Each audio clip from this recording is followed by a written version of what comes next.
excusez-moi de vous déranger. J'espère que vous allez bien et que vous passez une agréable journée. Alors je vous rassure, je n'ai pas besoin de votre argent, j'ai juste besoin de votre attention. Si je suis là, c'est pour vous parler de quelqu'un de très important. En ce moment, vous savez, on entend souvent parler de guerre entre la Russie et l'Ukraine, entre la Palestine et Israël, entre la République démocratique du Congo et le Rwanda. On entend souvent parler de guerre, mais il y a ce qu'on appelle, enfin ce que j'appelle moi, des guerres internes, entre vous et la maladie, entre vous et la dépression, entre vous et vos addictions.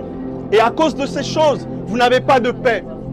Et il y a une personne dans la Bible qui s'appelle le prince de la paix. Et cette personne, c'est Jésus-Christ.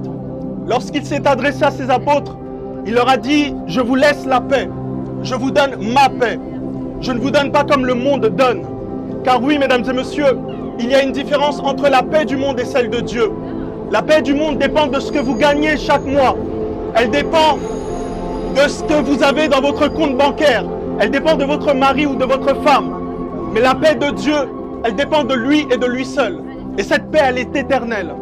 Mesdames et messieurs, il y a quelques années en arrière, je n'avais pas de paix. Et pourtant, j'avais des amis.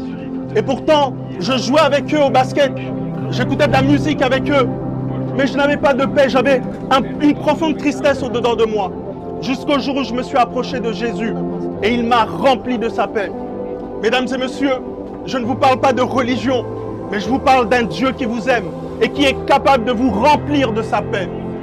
La Bible dit que Dieu a tant aimé le monde qu'il a donné son Fils unique, afin que quiconque croit en lui ne périsse point, mais qu'il ait la vie éternelle. Mesdames et messieurs, Dieu vous aime. Peu importe qui vous êtes, peu importe ce que vous faites dans votre vie, Jésus-Christ vous aime. Et il est capable de remplir votre cœur de sa paix. Voilà, c'était mon message d'aujourd'hui, mesdames et messieurs. Excusez-moi encore si je vous ai dérangé et je vous souhaite une excellente journée.